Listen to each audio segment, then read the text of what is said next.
kayak camping on an island in the North Atlantic in early spring with a winter weather advisory. Does it have some of you questioning my life choices? Too risky, too cold, too uncomfortable. What if it's not about being extreme? What if it's about learning how to prepare, plan, and stretch our goals just enough so we can grow? That's what I'm doing out here today on this early season camping trip, and I'm excited to take you along. All right, let's go have an adventure.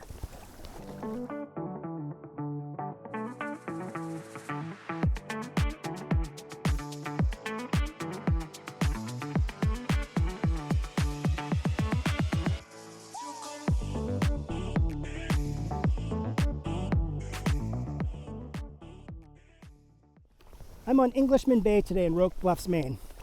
I've left out of this spot before and explored Roque Island. I've got an episode of that. I'll leave a link in the description so you can go check it out. Roque Island is one of my favorite spots, and I love that episode and showing you some of the really beautiful things that island has to offer. Our plan today is to explore some of the islands along the north side of Englishman Bay and then end our day at Pond Cove Island for an overnight camp. This trip was supposed to be much further south, but that area of the state is getting like 5 inches of snowy, slushy sleet, and they're recommending not being on the road, so it all felt a little unnecessary. And while we're under a winter weather advisory here, we're kind of at the edge, I think, of that weather system, and I think we're going to miss the bulk of it. We may get a little bit of snow. There's some flurries this morning. I think that may come back, but nothing we can't handle. So there's some things I'm trying out today and some things I'm thinking about that I hope to share with you along the way.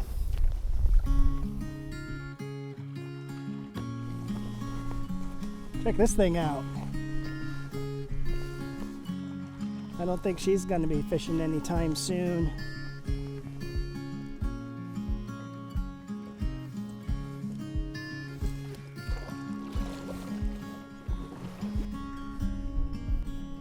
Do not want to get tetanus.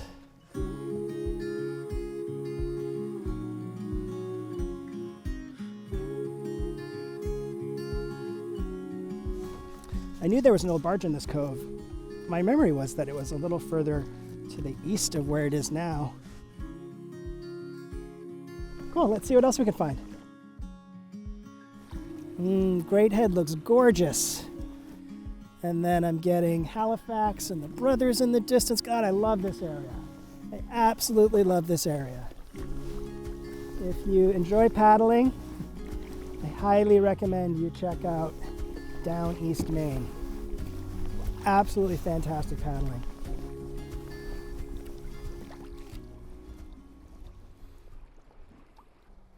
There's a story that I want to share that really changed the way that I think about preparing for these types of adventures, particularly when there's a degree of discomfort or challenge involved.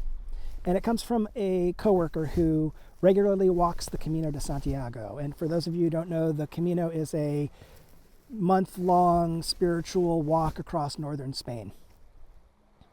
And she was preparing for her second trip, and I was really interested in some of the observations she had made between her first trip and her second trip of what she was going to take with her. And she introduced me to a phrase that the moment she said it just like clicked in my brain, and it's packing your fears. And it really stuck with me because I could immediately see the ways in my life that I've overpacked or overplanned or tried to organize everything so I get the unknown equation, the discomfort, the things that won't happen or don't want to happen, not to happen. And now in a Expedition Sea kayak for an overnight trip, I got a lot of room. I've got a lot of space, and there's a lot of things I can take. I've got a friend who like equates this to like car camping, and I don't disagree that much for an overnight trip. But still, you got to carry it all. And as a solo paddler, you're carrying bags up so you can move your boat, and it is stuff. So I was aware of that on this trip of not overpacking because of my fear or my anxiety, and really looking at like, well, what do I need? What do I know? And what does my experience tell me about camping at these temperatures or being in this environment? And what do I need versus what I think I need? Now, some of my fears for this trip are obviously the cold. It's going to be in the high 20s tonight. The other fear I had going into this is just the weather. With that storm down south and it being early spring, weather is really variable in this part of the country this time of year. So something could shift and I could find myself in a position that is unplanned or unpredicted. I also wanted to make sure that I was on an island camping where I knew I was not just going to be exposed to the blast of the wind, or it's not impossible for me if I really need to paddle back to shore if I need to bail on this one to stay safe. The parallels to this to me extend way outside of preparing for a kayak camping trip. They also extend just into my life in the ways that I notice that I overplan or overprepare or perseverate because I'm afraid of the unknown, or I don't want something to happen, or I'm trying to think of all of the situations that may happen and I'm trying to plan around that. So that idea really for me extends into a lot of other areas other than just what we do here on the water. Quick stop on Little Ram. Most of this island is rock bound, but there is a little cove on the north side, and the north side is where that cold wintry wind is coming from. So I was really feeling it. My hands are really throbbing right now. I wanted to get back in the boat and find a little protection from the wind on the other side of some islands, or just get the heart rate up, but didn't want to spend a lot of time there. When it is cold, pay attention to the umbles. Mumbling, stumbling. Those are signs of early onset hypothermia. It's actually like the first stage of hypothermia. I'm happy to report I am umble free, but I just feel it in my fingers. I need to get moving. Staying there for another 10 or 20 minutes would not have been a good call.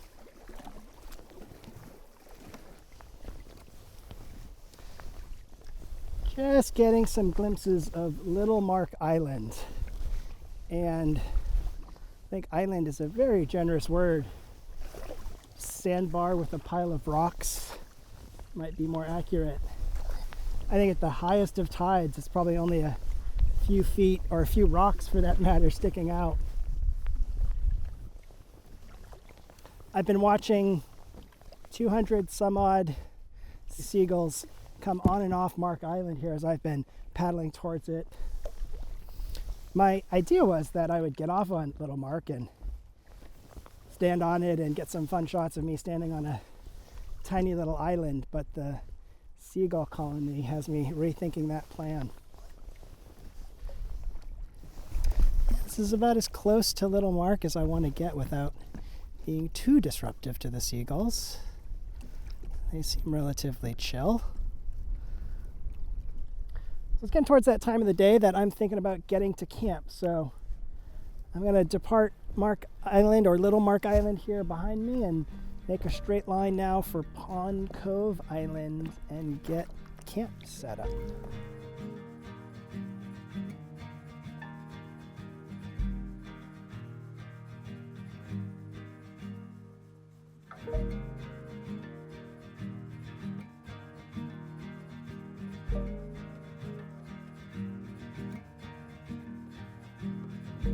Hey friends, after a relaxed unpacking and tent setup, camp is set up. And we got a gift of some beautiful sunshine while that was happening.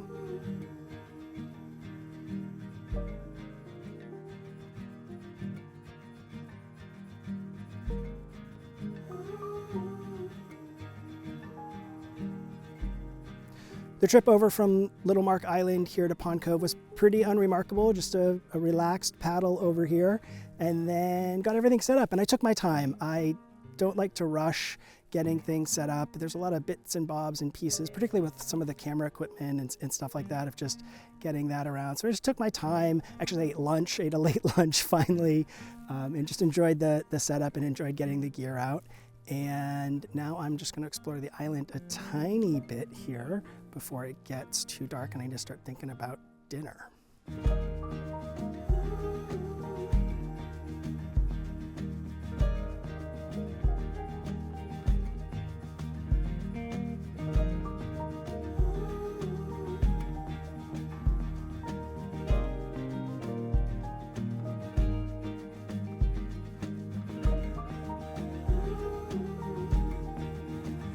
I'm trying to resist walking while I talk because these dry leaves probably make anything I'm saying unintelligible.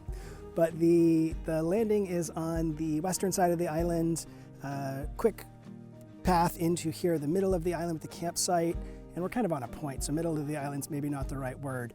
And then this path kind of continues around to the south side of the island. So let's go check that out.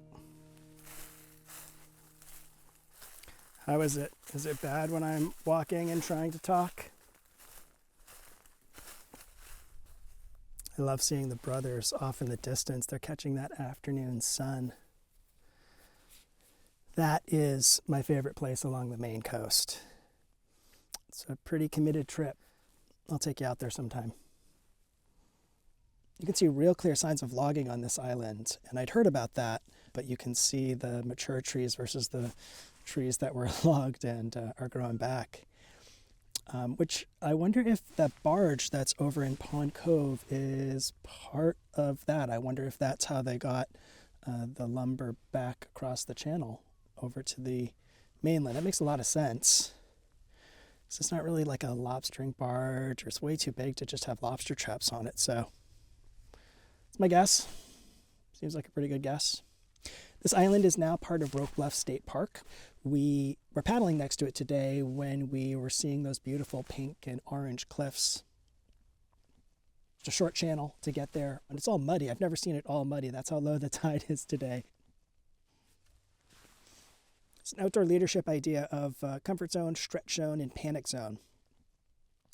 And we grow in our stretch zone, but we can easily jump into our panic zone. And I think packing our fears sometimes is packing for things we're not fully aware of in our stretch zone, or we're in our panic zone and we can't adequately evaluate what we need. A real clear example of this when I was paddling relatively recently. I was in Blue Hill Falls at the very end of last year with a friend. And I noticed that I was just T-Rex arming. Everything that I knew about good forward stroke and power strokes and good paddling technique, which you definitely need in those environments, were offline.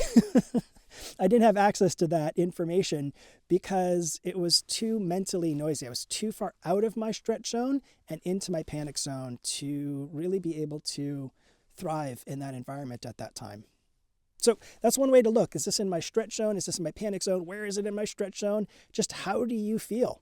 How does your body feel? What information are you getting from your body, from your nervous system? You don't have to go out to an island in the North Atlantic right away. You can set your tent up in your backyard when it's 25 degrees outside. And if things get gnarly, you just go back in. It's no big deal. And do that instead of coming out to an island. So now you have that in your repertoire of, I know what it's going to be like. I know what it's going to feel like. I know what I'm going to need to do to be comfortable and confident in that space. Today, some of the things that I did just to be a little bit more comfortable in that zone is I took a lot of warm layers. I'm going to be nice and toasty in my tent. I didn't overpack those layers, but I just took enough layers that I knew I'd be able to have some warm things. I also made sure I had a stove that operates really well at cold temperatures. Sometimes those butane canister stoves that are really lightweight and have the tiny little, MSR pocket rocket that screws on the top, those don't do really great sometimes when it's cold. So not knowing what it was going to be like tonight or tomorrow morning, I brought my MSR Dragonfly, which is a white gas stove that you've got to prime and pump, and I find they work a little bit better at colder temperatures. With a little bit of light left, I'm going to go get some camp tasks done. It's a bit cooler here on the ledge instead of in the trees. So I'm going to go warm up a little bit and do some camp jobs. Going easy here with the dehydrated meal. Work was way too busy this week to think about anything other than pulling a dehydrated meal off the shelf. I'm just proud I got all my stuff packed and got out the door, if I'm honest. This Dragonfly stove is probably 23 years old, and I don't use it very much. It's a big stove. It's a loud stove. I find it to be not as convenient as the butane screw on top light and go stoves. And because I haven't used it in a while, I bought a refurbished kit and completely refurbished, changed the seals out, cleaned out the nozzle, the jet. I thought about it after the fact that maybe I should have recorded it and shown it to you, but it was pretty straightforward. The instructions were pretty clear. Getting the gaskets or getting the O-rings off of some of the areas are a little fiddly, but it all comes together and it's working great, like new. Got all my camp chores done. Had some things I wanted to organize in the tent. Had some things around camp I wanted to organize. Got things packed up, and I think it's going to be an early night. I don't think I'm going to be out here very much. It's already 34 degrees the last time I checked.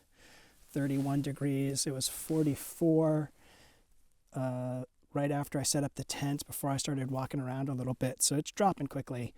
So I don't think I'm going to be out very much and go into the tent and read my book and get cozy and warm in there instead of chilling out here. I almost didn't light the candle lantern thinking I'm not really going to be out here that much, but I like the ambiance. I like having that flame. One thing I didn't expect with the dehydrated meals that is a huge plus is there are no dishes. I don't have to go down to the water and wash anything and get my hands wet. Everything's done. So that is totally a top tip. I didn't think about that. Now is absolutely in my repertoire. So dehydrated meals when I'm cold weather camping to save me on dishes. Check. Dinner's done, making my final little sweep through camp and just came out to the western edge of the island to catch the last little bits of sunset.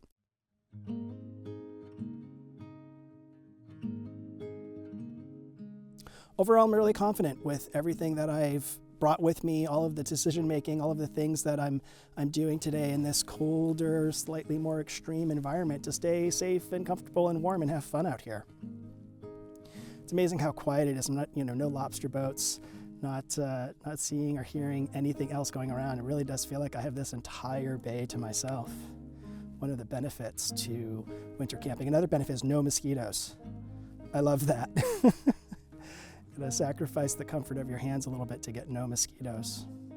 But yeah, everything is turning out great. Great decision making on the water. I think I made the right decisions to be on the right parts of islands or get off of the wrong parts of islands as I was getting too cold. The one piece of kit I did bring that I was a little bit like, wish I didn't bring that now, was my tarp. I tried setting it up when I got to camp. I thought it might protect me if the wind picks up or if it starts to rain or snow, which it may do early tomorrow morning.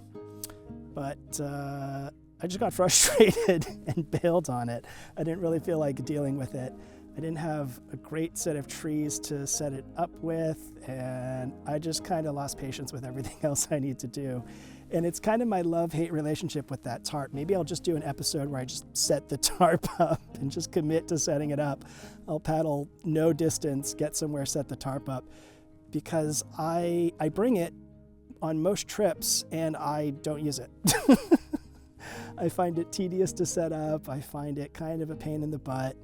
Luckily it's small, so it kind of stows deep in the stern of my boat. I don't have to worry about it too much. But yeah, that was one thing I brought that I looking back, I was like, So that may stay home until I put more time into setting it up and being comfortable with it. Beautiful last little slivers of sun here as I'm gonna have a pretty clear night. I think it's going to get really cold with as clear as it is. So maybe some cloud cover will come in a little bit later, but I'm gonna be cozy and comfy in my tent and I'll give you a full report tomorrow. All right, sleep tight.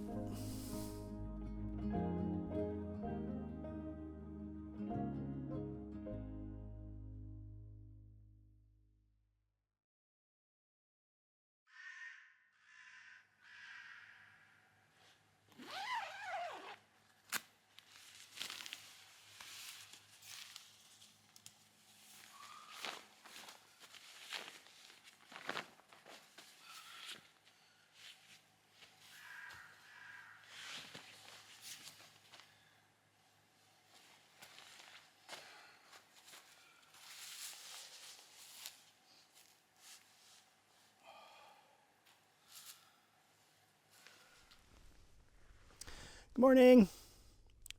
Super comfy night last night, even though it got down to 23 degrees, which is a little bit colder than I expected. I was comfortable.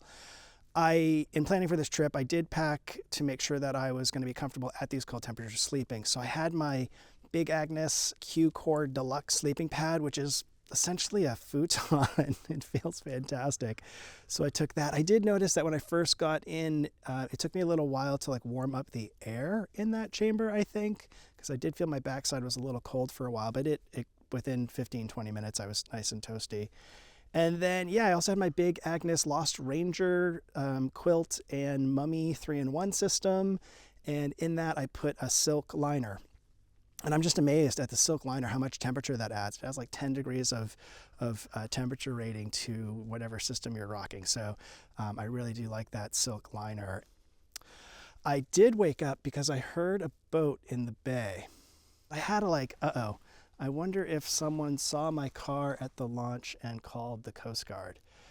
And I just got up and looked to make sure that the boat that was going by wasn't a Coast Guard boat, it was a fishing boat. In fact, I don't even know if it's a fishing boat. I think it was the shuttle that goes back to Roque Island, the private boat that people use to get to Roque Island. But I didn't want it to be me that they were looking for.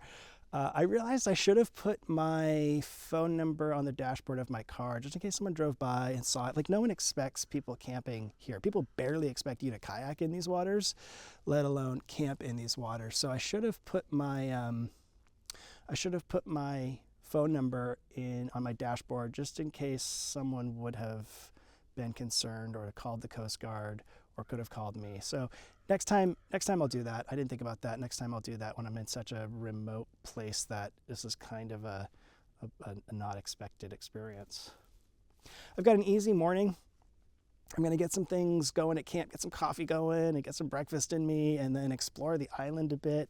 The tide is coming in. I think high tide is like 12:30 today. And the closer to high tide I launch, the easier my life is, the less I have to carry. And I don't know, it's going to take me 0 time to get over back to the mainland. So I'm not really in a rush to complete this camping trip and get off. So I got plenty of time. And yeah, it only gets better the longer I wait. So yeah, I'm going to get some coffee in me and then we're going to check out this island. Alrighty, breakfast is consumed, coffee is finished. I got the camp packed up a little bit before or while things were cooking and while I was eating. And now we're gonna go for a hike around the island. If you're looking for love, it's to the left. It's a little treacherous down that way though. I don't see a path to love, do you? Not anymore anyway. Other than that old love trail, there's no real clear path out of this little camping area, out of this little glade here in the birch trees. I think the easier thing to do is just going to be walking around the shore of the island. My partner Wendy has been contemplating doing her first solo overnight kayak camping trip, and I think this would be a fantastic island for her. A lot of the reasons why I came here in the winter are reasons that would make it a great option for her. It's close to the launch. Help isn't far away if things go south. It's an easy island to set up camp. You're not trying to like squeeze in on a tiny little ledge or a tiny patch of grass. Just a lot going for it. So let's see, if this video gets 50 comments, I will apply extreme pressure on Wendy to come here to do her solo kayak camping first trip. Now, she'll hate that. She'll hate that pressure. It may end my relationship, but I'm willing to do it. So let's get to 50 comments on this video if you think Wendy should come here for her first solo overnight kayak camping trip.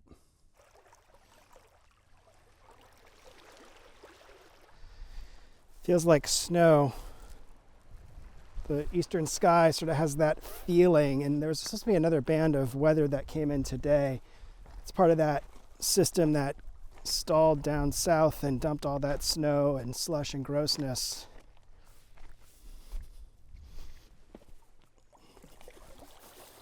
I got bad news. It kind of goes straight up. And as much as I would love to show you this island, I'm not getting wet for it. And I'm not scrambling up there.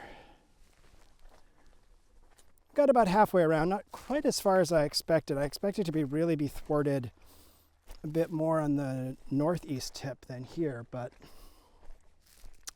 that's what we're working with. And we're gonna head back. that fear and anxiety that I've talked about that we're trying to manage on this trip are natural things. There are nervous systems trying to keep us alive. But it's a bit when we let that fear and anxiety dictate our decisions. And maybe your decision's not to come camping on this island at this time of the year, and that's fine. You don't have to. If we let our fear and anxiety dictate those situations, we just remain stuck. We don't really have the option to get to the edge of that stretch zone and incorporate those things into our comfort zone.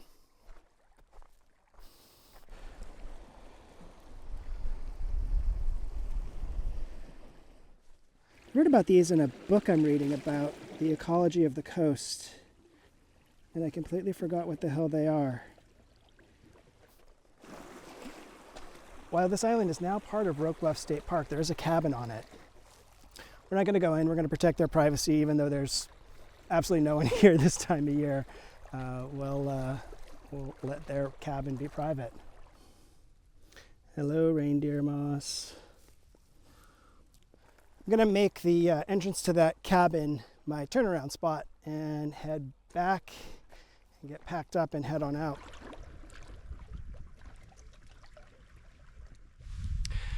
Time for the worst, most uncomfortable part of the trip, getting the cold, damp, dry suit back on. And it started snowing again. Okay.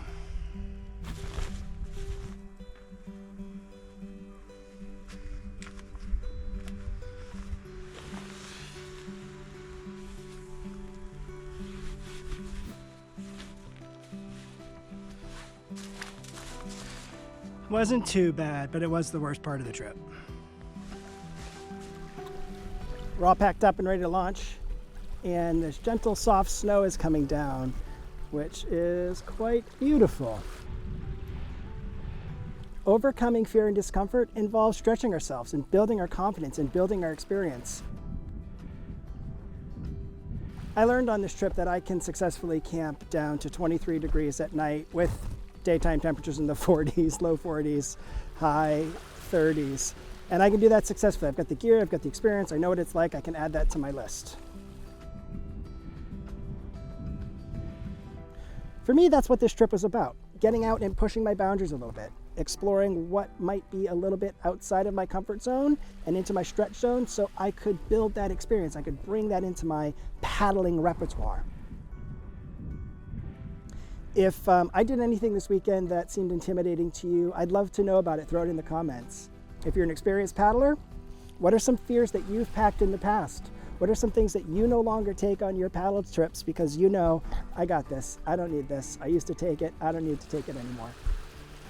Also, check out my other episodes. There's more kayak camping, there's more adventures, there's me exploring this beautiful, beautiful coast.